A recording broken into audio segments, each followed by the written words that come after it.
فأنا ناصح لإخواني بالصدع بالحق تبيض وجوههم. السكوت في مسألة الحزبية يضرها، فاصدع بما تؤمر وأعرض عن المشركين. سلامي على دماج ورجالها والشيخ يحيى ودار العلم يا سعد بانيها. Bismillahirrahmanirrahim. Waalaikumsalam warahmatullahi wabarakatuh.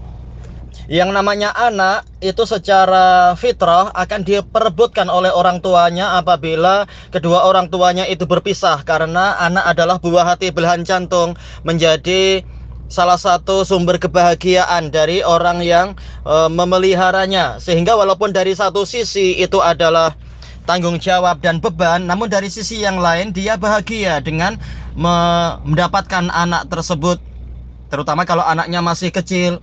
Makanya apabila seseorang mendapatkan anak itu, maka kewajiban riayah di tangan dia. Tatkala dia mendapatkan hak riayah wal hadonah, yaitu pemeliharaan dan pengasuhan, maka itu adalah tanggung jawab dia, karena dia yang memilih untuk itu apabila ada perebutan. Maka misalkan anak itu masih kecil, dia belum balik atau belum berakal alal khilaf, dia sementara si ibu itu tatkala sudah bercerai, ibu tersebut belum lagi menikah, maka si ibu lebih berhak mendapatkan anak itu daripada bekas suaminya itu, sebagaimana dalam hadis Abi Hurairah dan yang lainnya. Maka apabila si ibu itu yang merawat, yang berhak untuk mendapatkan anak itu, berarti itu tanggung jawab dia, karena dia yang memilih untuk mendapatkan itu. Kecuali apabila dia merelakan anak itu dipegang oleh mantan suaminya, maka mantan suaminya itulah yang wajib untuk menafkahi anak tersebut. Ini dari sisi kewajiban di dalam hadonah wa riayah, yaitu apa? Pemeliharaan dan pengasuhan. Namun dari sisi yang lain, tetap walaupun kedua orang tua itu sudah berpisah, sudah bercerai dan semacamnya, tetap saja anak itu adalah anak mereka berdua sampai kapanpun, sampai hari kiamat, sampai bahkan masuk surga. Makanya walaupun mereka sudah berpisah, nanti di hari kiamat insya Allah anak itu kalau memang layak memberikan syafaat, dia akan memberikan syafaat kepada kedua orang tuanya. Walaupun kedua orang tuanya itu sudah saling bercerai, tetap mendapatkan keuntungan besar dari anak itu. Dan sepanjang anak itu hidup dan beribadah, maka orang tuanya tadi mendapatkan pahalanya. Ini hukum secara mendasarnya demikian. Maka walaupun anak itu bukan di bawah riayah, bukan di bawah hadonah si ayah, tetapi tetap dia adalah anak dari lelaki tersebut, anak dari si ayah itu sampai kapanpun.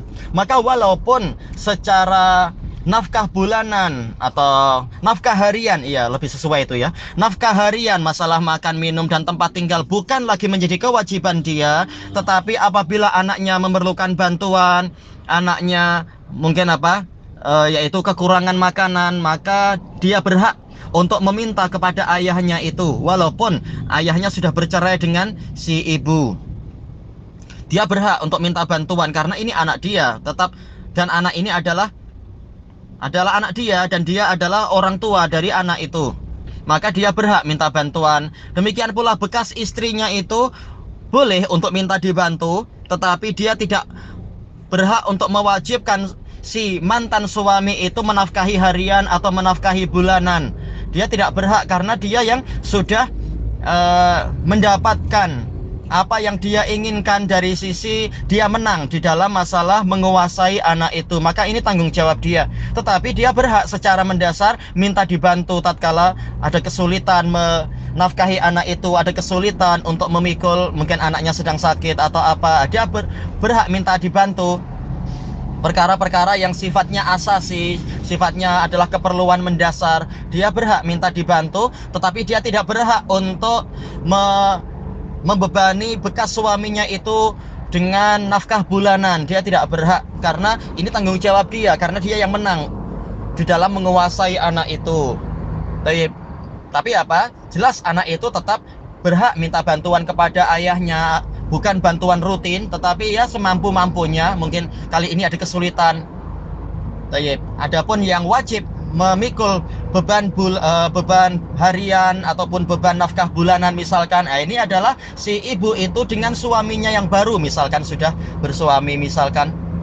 Ini apabila setelah si ibu itu bersuami, anak itu tetap tinggal bersama dia. Tapi kalau anak itu kemudian diserahkan kepada bekas suami dia, karena apa? Nah, si suami yang baru istilahnya dia berhak untuk mengatakan, saya siap menikahi engkau tapi saya tak mampu untuk merawat anak itu. Makanya memang apabila sudah menikah, maka yang lebih berhak untuk merawat adalah si ayah dia, yaitu bekas suami tadi. Adapun nanti apabila si anak itu sudah besar, alal khilaf, besar itu kembali ke akal ataukah kembali ke balik, maka si anak berhak untuk memilih ikut ibu atau memilih ikut ayahnya.